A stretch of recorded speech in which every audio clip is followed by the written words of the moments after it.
दोस्तों, स्वागत है आपका आपके अपने YouTube चैनल कैरियर मेकर्स। आज हम बात करेंगे एसएससी जीडी प्रीवियस ईयर के क्वेश्चंस की जो सीरीज चला रहे हैं उसमें 5वें पेपर की। ये पेपर लिया गया था दिनांक 11 जनवरी को 9 बजे से लेकर के 10 बजे के बीच में। समय न गवाते हुए आइए हम बात करते हैं इस दिन पूछे गए सवालों की। पहला क्वेश्चन आपके सामने ये रहा। सवाल टाइम एंड वर्क का है। सवाल आपको बोला ए और बी क्रमशः 9 घंटे और 12 घंटे में 1100 यूनिट का उत्पादन करते हैं, तो ए और बी इन नियत दरों पर काम करते हुए कितने घंटे में 1100 यूनिट। यहां भी ध्यान दे लीजिए 1100 यूनिट है और यहां पर भी कितनी यूनिट है, 1100 यूनिट है। मतलब काम क्या है, काम है समान। अब जब काम समान होता है तो आपको कुछ करने की आवश्यकता ही नहीं है। दो अलग अलग लोग हैं, दोनों का मिल करके आपको निकालना है। अब ए कितने घंटे में काम कर रहा है, 9 घंटे में। बी कितने घंटे में काम कर रहा है, 12 घंटे में। मैंने आपको यह बात बताई थी कि जब दो लोगों का समय दिया गया हो तो दोनों लोगों के समयों का जो एलसीएम है वो टोटल वर्क के बराबर होता है। मतलब यहां पर जो वर्क हो जाएगा, देखिए इन दोनों में कॉमन क्या है, 3 3 त्रिकाई 9, 3 चौके 12, मतलब ये कितना हो जाएगा 36। तो इसकी इफिशियंसी 36 में 9 का डिवाइड करेंगे 4, 36 में 12 डिवाइड करेंगे 3, मतलब ये टोटल कितना हो जाएगा 7, और ये है एबी का। अब देखिए इसकी क्षमता कितनी हो गई है 7, तो समय कितना लगेगा 36/7 घंटे, और ये है आपका ऑप्शन नंबर 1। ज्यादा कुछ इस सवाल में है नहीं, टाइम एंड वर्क का बहुत ही बेसिक क्वेश्चन है। बात करते हैं अगले क्वेश्चन की। सवाल आपको बोल रहा है एक क्लब में 90 महिला सदस्य हैं, 60 पुरुष सदस्य हैं। यदि महिला सदस्यों की औसत आयु 35 है, पुरुष सदस्यों की औसत आयु 45 है, तो पूरे क्लब की औसत आयु ज्ञात कीजिए। बहुत ही बढ़िया सवाल है और इसको मैं आपको बहुत ही बढ़िया तरीके से बताने वाला हूं। सवाल में आप ये देखिए कि अगर इस सवाल को नॉर्मली आप लगाओगे तो आप करोगे क्या, 90 गुणे 35, 60 गुणे 45 बटे 90 धन 60, मतलब कैलकुलेशन बढ़ जाएगा। यहां मैं कैलकुलेशन को घटाने का तरीका बताता हूं। यहां देखिए आपको बोल रहा है कि 90 फीमेल कैंडिडेट हैं जिनकी जो एज है वो कितनी है 35 ईयर्स एवरेज एज। 60 लोगों की जो मेल है इनकी एवरेज एज कितनी है 45 ईयर्स। मतलब ये जो टोटल लोग हैं ये कितने हैं 150। अब यहां पर मैं आपको ये बोल रहा हूं कि किसी एक को आप एज्यूम कर लीजिए। हम कम वाले को एज्यूम करते हैं ताकि जोड़ने की बारी या घटाने की बारी ना।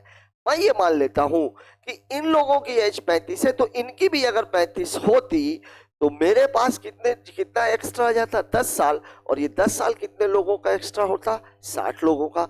मतलब जो एक्स्ट्रा आपको मिला वो मिला 10 गुणे 60, और चूंकि सभी की औसत आयु निकालनी है तो आप भाग किससे दे दोगे 150 से, ये और ये कैंसिल, 15 चौके 60, मतलब कितने साल हो गया 4 साल। तो +4 अगर मैं इसमें करूंगा तो आंसर हो जाएगा 30।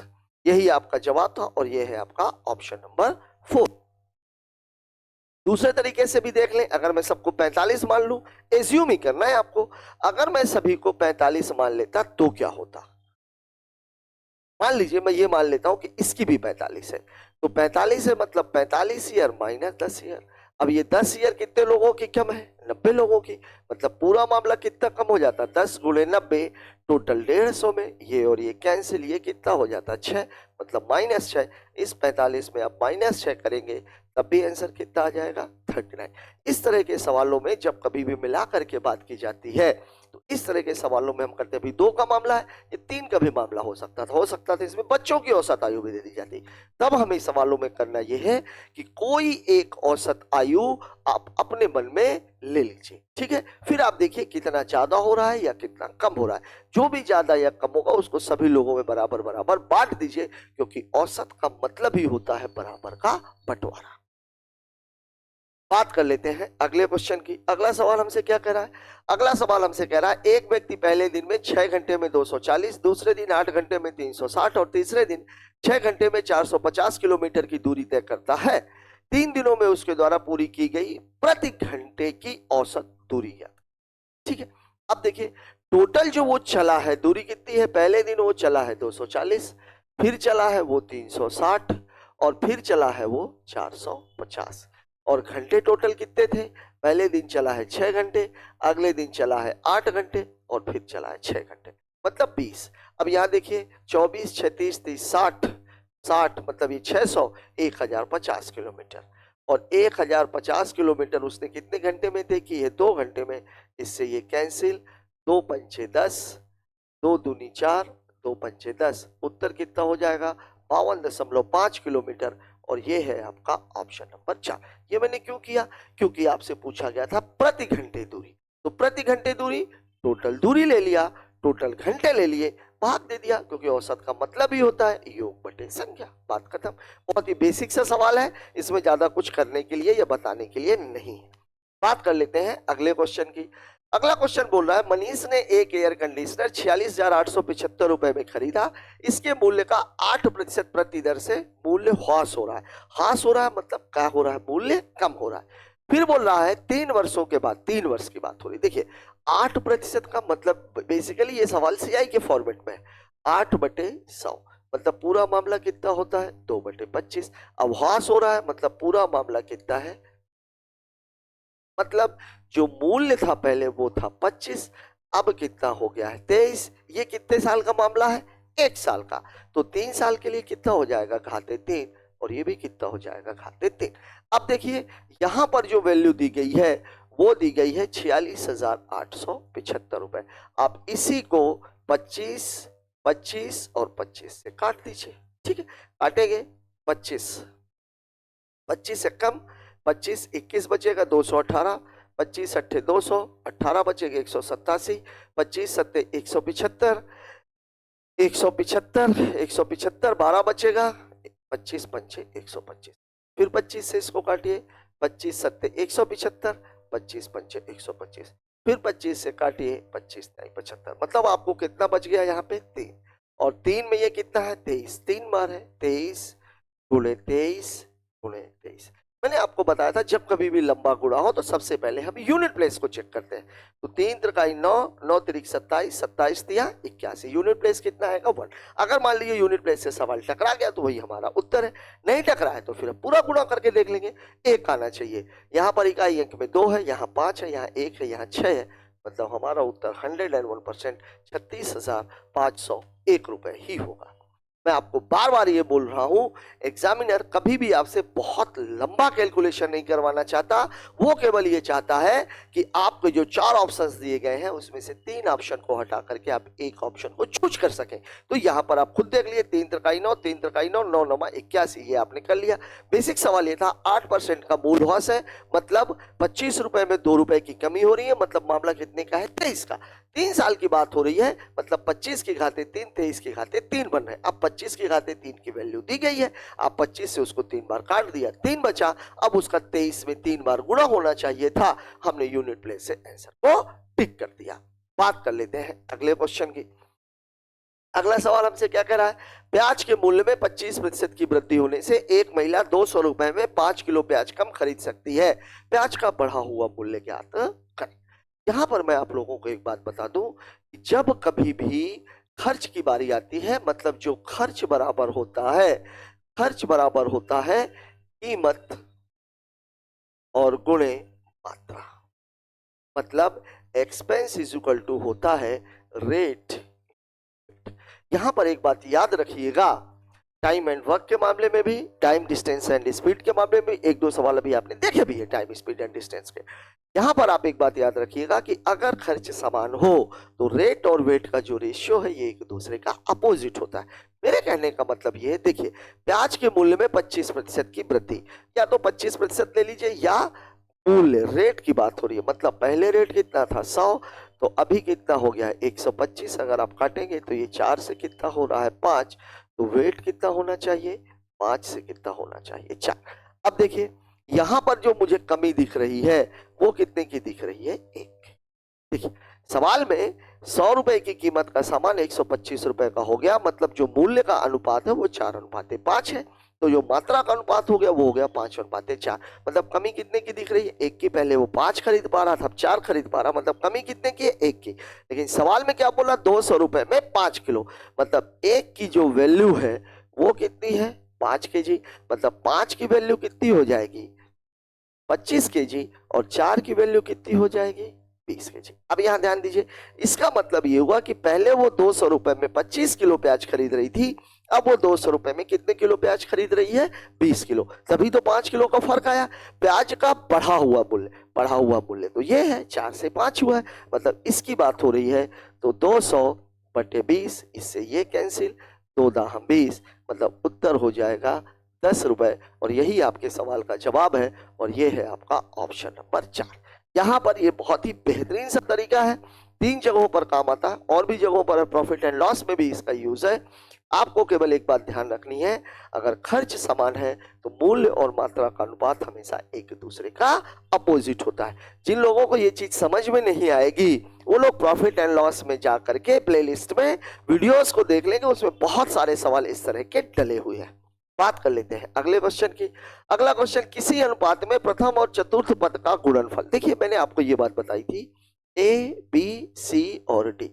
सवाल में आपको ये कह रहा है ये है ये ए गुणे डी बराबर होता है बी गुणे सी।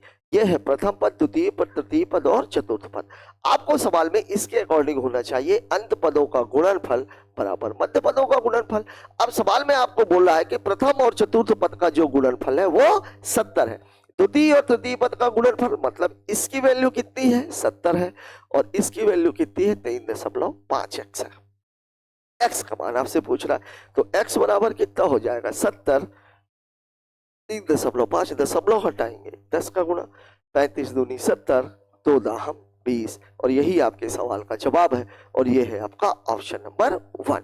यहाँ पर सवाल में कुछ करने की आवश्यकता नहीं थी, बस आपको ये पता होना चाहिए कि समानुपात में अंत पदों का गुणनफल बराबर होता है मध्य पदों का गुणनफल, और अंत का मतलब होता है फर्स्ट इंटू फोर्थ, और मध्य का मतलब होता है सेकंड इंटू थर्ड। सीधा सीधा सवाल आपको दिया गया था, सीधा सीधा आपको उत्तर निकालना है। बात करते हैं अगले क्वेश्चन की। सवाल में आपको बोला कि एक शंकु की त्रिज्या 5 सेंटीमीटर है, तिर्यक ऊंचाई 16 सेंटीमीटर है, कुल पृष्ठीय क्षेत्रफल की बात हो रही है। होल सरफेस एरिया, एक होता है कौन सरफेस एरिया और एक होता है होल सरफेस, वक्र पृष्ठ का क्षेत्रफल, संपूर्ण पृष्ठ का। कुल पृष्ठ के क्षेत्रफल में आप धोखा मत खाइएगा, इसका मतलब है संपूर्ण पृष्ठ का क्षेत्रफल। तो जो शंकु के संपूर्ण पृष्ठ का क्षेत्रफल होता है, शंकु का संपूर्ण पृष्ठ का क्षेत्रफल बराबर होता है पाई आर प्लस। अब देखिए पाई की वैल्यू 22/7, आर का मान कितना दिया हुआ, त्रिज्या वो पहले से ही दे रखा है 5, ये 5, और तिर्यक ऊंचाई कितनी दे रखी है 16। मतलब पूरा मामला कितना हो गया 22/7 गुणे 5 गुणे 21, 7 या 21, 5 या 15, 15 दूनी 30, 15 दूनी 30 और 3 33।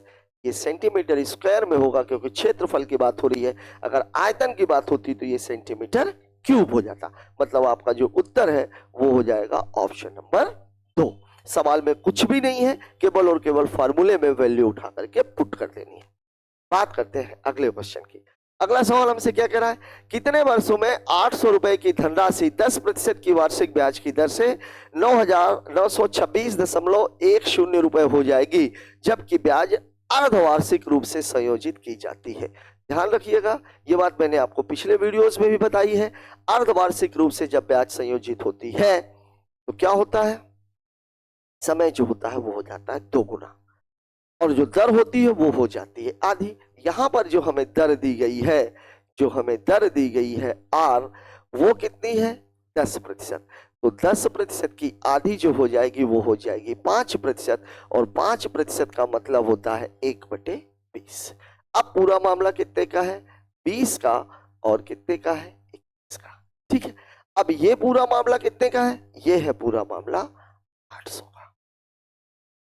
अब आप चाहो तो इसको आप ऐसे भी कर सकते हो, वैसे मैं तो डायरेक्ट लगाता 926.1 बटे कितना हो गया 800। इसको आप हटा दीजिए, ये कितना हो जाएगा 8000। अब आपको ये पता होना चाहिए कि ये पूरा मामला है 21 की घाते 3 और ये पूरा मामला है 20 की घाते 3। चूंकि अगर ये आपको पता नहीं है तो 2 दूनी 4 दूनी 8 और 3 0, मतलब जो पूरा मामला है वो कितने का है, ये है 20 की घाते 3 और ये कितना है 21 की घात। ठीक है, मतलब जो समय है वो समय कितना आ रहा है 3।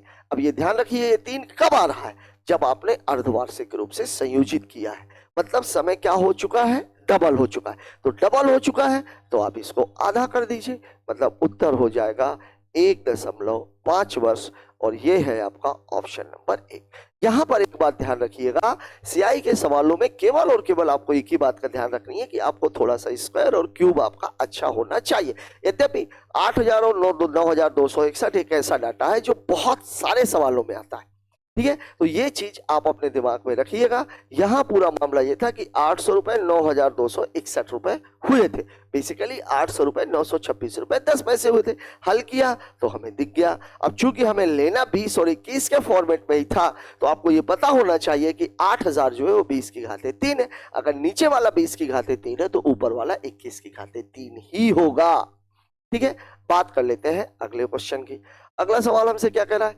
अगला सवाल हमसे कह रहा है ए और बी मिलकर एक कार्य को 50 घंटे में, बी और सी मिलकर उसी कार्य को 75 घंटे में, ए और सी मिलकर के उसको 25 घंटे में कर सकते हैं। वह समय ज्ञात करें जिसमें ए, बी और सी मिलकर के कार्य को पूरा करेंगे। ये शायद अभी 5 वीडियोज में 5 पेपरों में से ये सवाल तीसरी बार टकरा रहा है। ए और बी, ये सवाल मतलब इसी तरह का सवाल। ए और बी कितने घंटे में कर रहे हैं? 50। बी और सी कितने घंटे में कर रहे हैं? 75। ए और सी ये कितने घंटे में कर रहे हैं? 25। ये आपका टाइम दिया हुआ है, और जब भी 2 या 2 से अधिक का टाइम दिया जाता है तो हमें करना क्या होता है? उसका एलसीएम निकालना। अगर मैं एलसीएम निकालूं तो ये 25 है, तो ये 2 यहाँ से बचेगा, यहाँ से 3 बचेगा, मतलब जो वर्क है वो है 25, यहाँ से बचेगा 25 गुणे 2 और यहाँ से बचेगा 3, 3 दूनी 6, मतलब वर्क टोटल कितना है? 150। तो इसकी जो इफिशियंसी है 50, 25 दूनी 50, ये कितनी आ जाएगी? 3, 75, 25 न्याय 75, ये कितनी आ जाएगी? 2, और 25 कट गया तो यहाँ कितना बचेगा? 6। अब यहाँ पर जो समझने की बात है, देखिए अगर मैं इन सबको जोड़ूंगा तो मुझे मिलेगा क्या? यहां पर ए कितनी बार है? 2 बार, बी कितनी बार है? 2 बार, और सी भी कितनी बार है? 2 बार, मतलब जो मुझे मिलेगा वो मिलेगा 2abc, और 3, 2, 5 और 6 मुझे ये मिलने का काम होगा। कितना हो गया ये? 11। अब अगर मैं एबीसी की बात करूंगा तो एबीसी इसका आधा होगा, मतलब 11 बटे ये हो जाएगा, क्योंकि इसका तो आधा ही होगा। एबीसी को डबल किया तो 11 है, तो एबीसी चूंकि आपसे तो एबीसी ही पूछा जा रहा है, तो अब इसकी वैल्यू कितनी होनी चाहिए? 150 बटे 11 बटे 2। इसका मतलब 150 गुणे 2 बटे 11, मतलब उत्तर हो जाएगा 300 बटे 11, और इसी फॉर्मेट में आपका जवाब लिखा हुआ है, और ये है आपका ऑप्शन नंबर 4। ज्यादा कुछ सवाल में करने की आवश्यकता नहीं थी।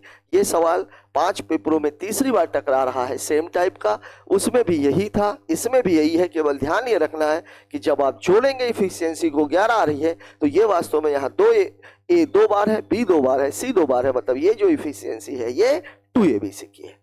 बात करते हैं अगले क्वेश्चन की। अगला सवाल हमसे क्या कर रहा है? 14 सेंटीमीटर ऊंचाई वाले लंबवृत्तीय बेलन का वक्र पृष्ठ का क्षेत्रफल, बात किसकी हो रही है? बेलन की, 110 है। अब वक्र पृष्ठ का क्षेत्रफल जो CSA है वो कितना होता है भैया? वो होता है 2πr/h, ठीक है। और इसमें से h की वैल्यू आपको दी गई है, आपको निकालना क्या है? व्यास निकालना है, ठीक है। अब ये जो 2 है तो 2 गुणे 22 बटे 7 गुणे r गुणे h की वैल्यू कितनी दी गई है? 14, और बराबर कितना है? 110। 7 दूनी 14, तो r बराबर हो जाएगा 110 बटे 2 गुणे 22 गुणे 2, 22 पंचे 110, मतलब 5 बटे 4, ठीक है।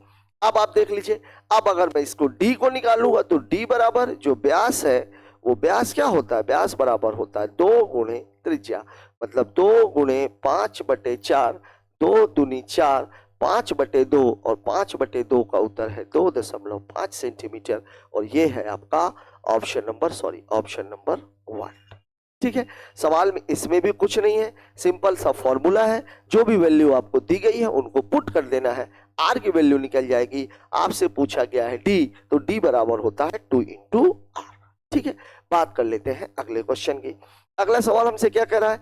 2 संख्याओं के बीच का अंतर उनके योग का 15% है, ठीक है। छोटी संख्या और बड़ी संख्या का अनुपात क्या है? 2 संख्याओं के बीच का अंतर, 2 संख्याओं के बीच के अंतर की अगर बात की जा रही है, यहां पर पहले एक चीज आप लोगों को बता देना चाहता हूं, क्या होता है अगर लिखा हुआ है x + y बराबर, मान लीजिए दिया गया है a और x माइनस वाई बराबर अगर दिया गया है b, तो ध्यान रखिएगा x की वैल्यू हो जाएगी a प्लस बी बटे 2 और y की वैल्यू हो जाएगी a माइनस बी बटे 2।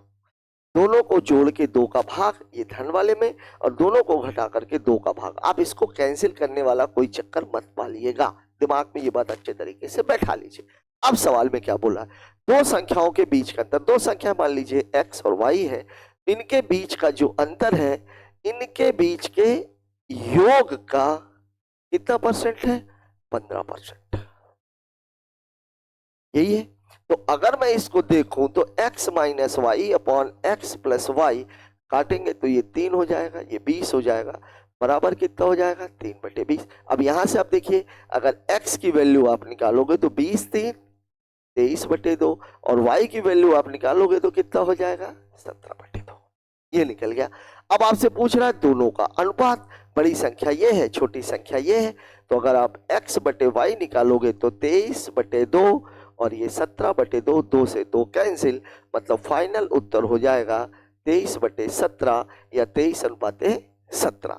ये है आपका ऑप्शन नंबर 1।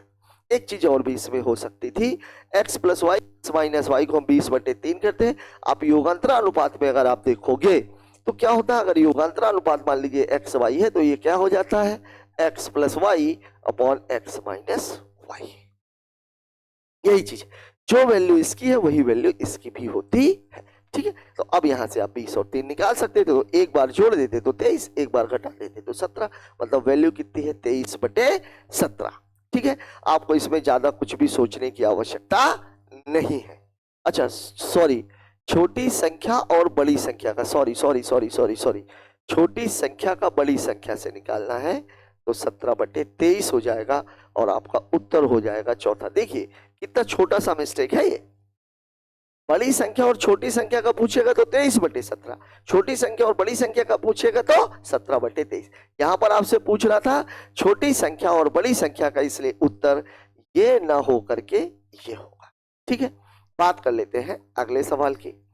अगला सवाल हमसे क्या कह रहा है, रूबी ने 1 रुपए में 20 बटन खरीदे, 25% का लाभ प्राप्त करने के लिए उसे 1 रुपए में कितने बटन बेचने चाहिए। यहां पर मैं आप लोगों को एक बात बता दूं, हमेशा रुपया को रखा जाता है ऊपर और वस्तु को रखा जाता है नीचे। इसके बाद दिया गया जो मान है वो रहता है नीचे और निकालने वाला जो मान है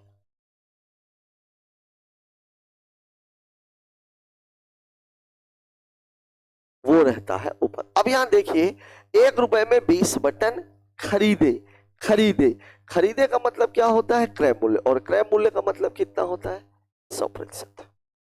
मतलब 1 रुपए में 20 वस्तु जो दिया गया है वो कितना है, 100, और क्या पूछ रहा है, 25 का लाभ, मतलब जो निकालना है वो कितना है, 125।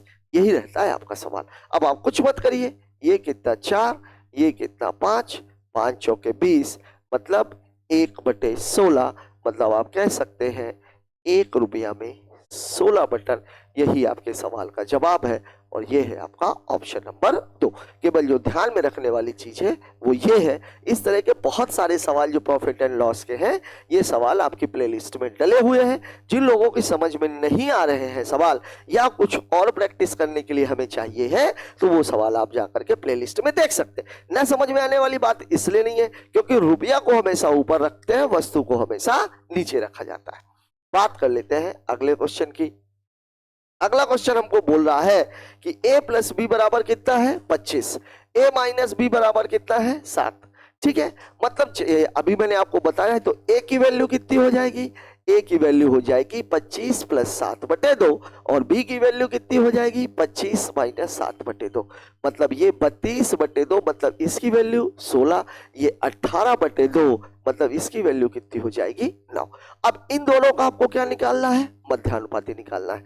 मध्यानुपाती निकालना है इन द सेंस, मध्यानुपाती में मैंने कल आप लोगों को बताया था, कल भी एक सवाल इसका आया था कि मध्यानुपाती बराबर होता है √AB, और यहाँ पर एक वैल्यू 16 है, दूसरी वैल्यू 9 है, इसका वर्गमूल 4, इसका वर्गमूल 3, मतलब फाइनल उत्तर कितना आ जाएगा, 12, और यह है आपका ऑप्शन नंबर 3।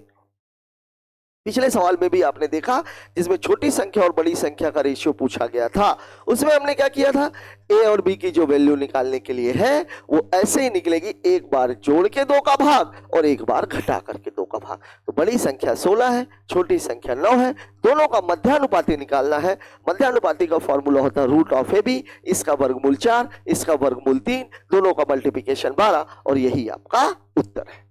बात करते हैं अगले सवाल की। अगला सवाल हमसे क्या कह रहा है, 2 की घाते 305 प्लस 303 को 9 से विभाजित किया जाता है तो शेषफल होता है। रिमाइंडर का सवाल, बहुत ही बढ़िया सवाल। अभी तक मुझे लग रहा है कि इस पूरे उसमें ये एक नई चीज आपको देखने के लिए मिली है। यहां पर मैं आप लोगों को एक बात बता दूं, जब कभी भी ये फॉर्मेट होता है तो इससे हम दोनों को अलग अलग निकालते हैं। मतलब एक बार इसमें 9 का भाग दे लेते हैं, एक बार हम इसमें 9 का भाग दे लेते हैं और शेष निकाल लेते हैं। अब देखिए इस संख्या को मुझे 9 के आसपास पहुंचाना है। कहां पहुंचाना है, 9 के आसपास। और 9 के आसपास क्या होता है, 2 की घाते 3, 2 की घाते 3 बराबर कितना होता है 8। लेकिन 3 का भाग 305 में पूरे तरीके से नहीं जाएगा। 3 हम 100 का गुणा करोगे 300 और 300 मतलब 303, तो 2 आपके पास बच जाएगा। तो इसको मैं ऐसे तो लिख सकता हूं, 2 की घाते 2 गुणे 2 की घाते 303 और बटे 9, ये 303 और 2 मिला के कितना हो जाएगा 305। अब देखिए 2 की घाते 2 का मतलब कितना है 4, और इसको जब मैं इससे भाग बनाऊंगा 2 की घाते 3 बनाऊंगा तो ये बचेगा कितना 101। अब 2 की घाते 3 मतलब 8 में जब आप 9 का भाग देंगे तो रिमाइंडर कितना बचेगा ऋण 1। यहाँ पे आप ध्यान दीजिएगा, और ऋण 1 में अगर मैं 101 की घात लगाऊंगा तब भी रिमाइंडर कितना रहेगा ऋण 1। यहाँ एक बात याद रखिएगा, कोई भी संख्या हो, जैसे मान लीजिए कि अगर मैं 23 में 7 का भाग दूं तो रिमाइंडर कितना आएगा। अगर 23 में आप 7 का भाग दोगे तो एक रिमाइंडर आएगा, 7 तरीके के रिमाइंडर कितना आ जाएगा 2। और दूसरा अगर मैं इसी को 7 का भाग 23 में करूं और इसको मैं 4 बार दे दूं तो यहां पर रिमाइंडर कितना आ जाएगा ऋण 5। मतलब 2 रिमाइंडर रहते हैं, एक धनात्मक और एक ऋणात्मक फॉर्मेट का। अब यहां पर आप खुद देखिए, इस जगह पर ये तो पूरा मामला कितना है 4/9 का, और यहां पर एक रिमाइंडर और बच गया। तो इसको आप ये कह सकते हो कि यहां से रिमाइंडर कितना बच रहा है ऋण 4, और यहां से रिमाइंडर कितना बचेगा। देखिए 303 में अगर मैं 9 का भाग दूंगा तो 9 त्रिक 27, 3 33, 9 त्रिक 27 कितना आ जाएगा 6। अब ये कितना बच गया 6, और अगर इन दोनों का देखोगे तो उत्तर कितना हो जाएगा 2। एक तरीका तो ये है। दूसरा तरीका आप ये देखिए, अगर ऋण 4 नहीं है, अगर मैं इसको 5 भी लूं तो 5 धन 6 कितना आ जाएगा 11, और 11 को आप 9 से भाग दोगे तब भी रिमाइंडर कितना आ जाएगा 2। मतलब मैं ये कह सकता हूं कि जो रिमाइंडर है इसका वो कितना हो जाएगा 2। ये सवाल थोड़ा सा नए बच्चों के लिए जिन्होंने रिमाइंडर बिल्कुल ही नहीं पढ़ रखा है उनके लिए थोड़ा सा दिक्कत पैदा करने वाला हो सकता है। लेकिन यहां आप एक बात ध्यान रखिएगा, बाइनोमियल थ्योरम में ये सवाल है, इसमें आपको जब कभी भी प्लस के फॉर्मेट में लेकर के 2 संख्याएं दी गई हो तो दोनों संख्याओं का रिमाइंडर हम अलग अलग निकाल लेते हैं, और निकालने के बाद उनके बीच में जो चिन्ह है उसके अकॉर्डिंग से हम उसका शेषफल निकाल देते हैं। सवाल आपके सामने ये रहा। चूंकि यहां पर एक बात और भी थी, 9 से भाग देना था तो मुझे इसको 2 की घाते 3 बनाना था, क्योंकि 9 से 1 कम 8 है और 8 होता है 2 की घाते 3। अब अगर 2 की घाते 3 बनानी है तो ये वाली जो घात है वो कटनी चाहिए 3 से, तो मैंने उसको 303 और 2 हिस्सों में बांट लिया। 4 में अगर आप 9 से भाग दोगे तो रिमाइंडर 4 ही बचेगा, और 8 में अगर आप 9 से भाग दोगे तो ऋण 1 बचेगा। ऋण 1 के ऊपर 101 की घात है, चूंकि विषम की घात है तो वहां से ऋण 1, 4 और ऋण 1 मिला करके ऋण 4, ऋण 4 बोले चाहे 5 बोले, और अगले वाले से रिमाइंडर 6 बच रहा है। 6 और 5 11, चाहे आप ऐसे बोल दीजिए चाहे आप बोल दीजिए 4 1 कम 4 ऋण 4।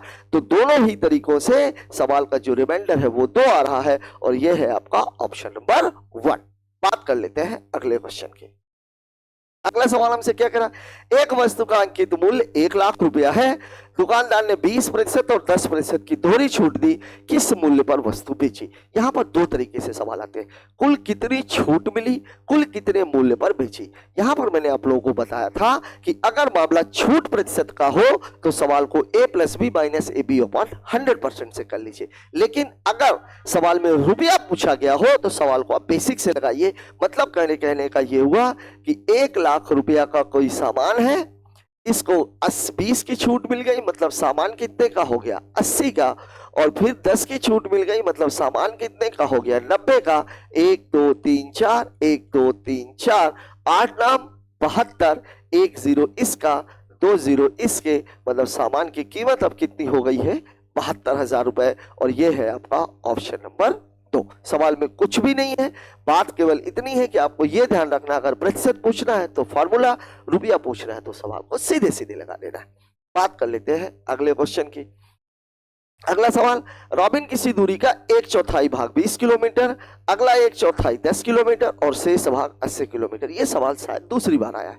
मैंने आपको इसमें एक बात बताई थी कि अगर दूरी को बराबर बराबर हिस्सों में बांट दिया जाए तो हम प्रत्येक भाग की दूरी को 1 मान लेते हैं। यहाँ पर 1/4 की बात हो रही है, मतलब कुल दूरी को 4 हिस्सों में बांटा गया, मतलब जो कुल दूरी है वो कितनी है 4। इसको आप चाहे फॉर्मूला जो नए बच्चे हैं वो लिख लें, दूरी 1 प्लस दूरी 2 प्लस दूरी 3 प्लस सो एंड।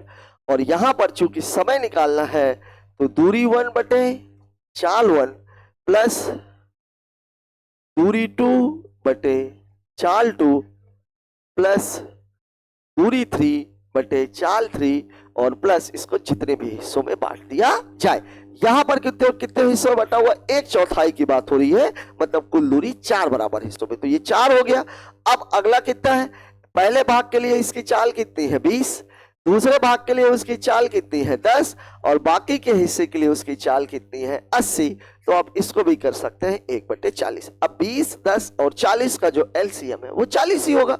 अब सवाल क्या हो गया, 40 अगर ये नीचे आ रहा है तो ये हमेशा ऊपर चला जाएगा बटे। देखिए 20 का भाग 40 में देंगे, 20 दूनी 40, 2 1 कम 2, मतलब यहाँ कितना 2, 10 चौके 40, 4 1 कम 4, मतलब यहाँ कितना 4, 40 1 कम 40, 1 1 कम 1, मतलब यहाँ कितना 1, मतलब ये पूरा मामला कितना हो गया, ये पूरा मामला हो गया 160/7 का। दशमलव में पूछ रहा, दशमलव में पूछ रहा तो 7 दूनी 14, 2 7 दूनी 14, 7 8 56, 7 पन्ना 35, 22.85 क्या दिया हुआ है 22.85। आपका उत्तर हो जाएगा चौथा नंबर 22.86। ये सवाल आपसे फिर भी इस साल भी पूछा जा सकता है, बहुत ही अच्छा सवाल है। बस ये ध्यान में रखनी कि अगर दूरी को बराबर हिस्सों में बांटा जाए तो प्रत्येक भाग की दूरी को 1 मान करके चलते हैं। बात कर लेते हैं अगले सवाल की। 17वां सवाल हमसे क्या कह रहा है, 17वां सवाल, 4 अंकीय सबसे बड़ी और सबसे छोटी संख्या के बीच का अंतर। 4 अंकीय सबसे बड़ी संख्या कितनी होती है 9,999। 4 अंकीय सबसे छोटी संख्या कौन सी होती है 1000, जो 36 और 48 से पूर्णतया विभाज्य हो, मतलब इसका मुझे क्या निकालना है एलसीएम। तो 36 और 48 किससे कटेंगे दोनों 12 से, तो 12 12 त्याई 36 और ये 4, मतलब इसका जो एलसीएम है कितना आ जाएगा 144। अब आप देख लीजिए सवाल को, आप पहले मैं विस्तृत तरीके से समझा देता हूं फिर मैं इसको डायरेक्ट बताता हूं आपको। अब देखिए 9,999 में अगर मैं 144 का भाग दूंगा तो 8 बार तो जाएगा नहीं, 7 बार 7 चौक 28 नहीं जाएगा, 6 बार जाएगा, 6 चौके 24, 6 चौके 24, 2 26, 6 कम 6 और 2 8, 9 में से 4 चला गया 5, 9 में से 6 चला गया 3 और ये 1, 1359 कितनी बार जाएगा 7 चौक 28, 8 चौके 32, 11, 9 चौके 36, 9 3 12, ठीक है, लगभग 9 बार, 9 चौके 36, 9 चौके 36, 3 39, 9 कम 9 और 3 12, कितना बचेगा यहाँ से 63। अब यहाँ पे ध्यान देना है, ध्यान क्या देना है, अगर घटाने की बात की जाए तो घटाने की बात की जाए तो घटाने पर कितना घटाना है भाई 63, और अगर बात जोड़ने की जाए तो जोड़ने पर मुझे कितना जोड़ना है, इस 63 को 144 बनाना है, मतलब 144 माइनस 63, मतलब एक और कितना हो जाएगा 81। अब देखिए इस सवाल में कुछ भी जोड़ा नहीं जा सकता, मतलब ऐसी 4 अंकों की सबसे बड़ी संख्या जो कि किससे किससे 36 और 48 से विभाज्य है वो कितनी होगी, 9 में 3 चला गया 6, 9 में 6 चला गया 3, 99 36। एक सवाल तो ये हो गया।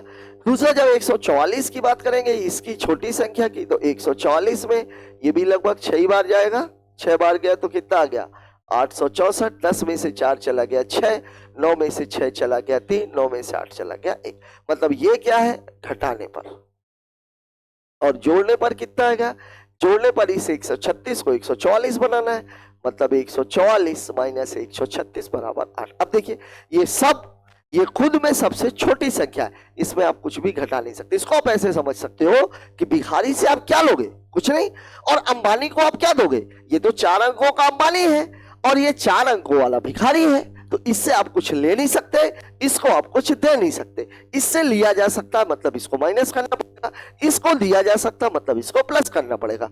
तो ये कितना आ जाएगा, 1000 प्लस 8 मतलब 1008।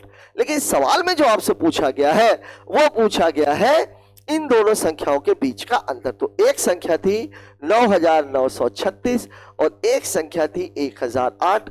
16 में से 8 चला गया 8, 12, ठीक है, 9 और ये 9, 9928 आपका उत्तर होगा। और ये है आपका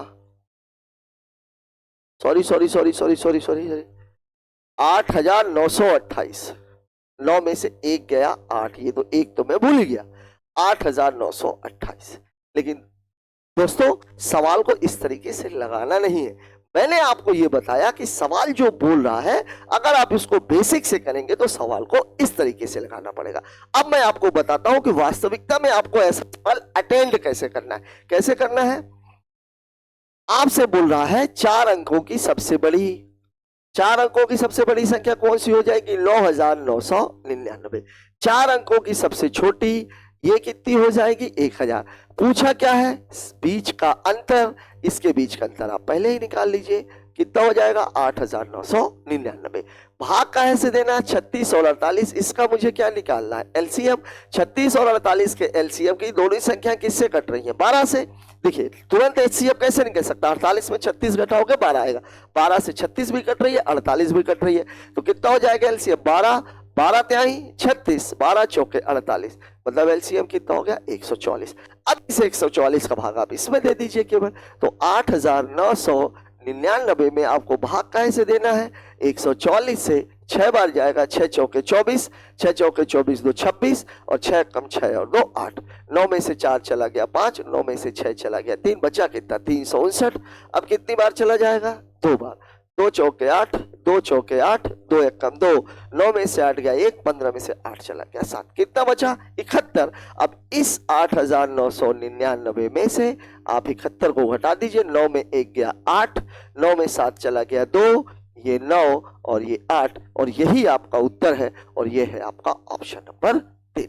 मतलब 2 बार भाग न देकर के आप 1 बार भाग दीजिए, अंतर जो आप बाद में निकाल रहे हो उसको आप निकाल लीजिए।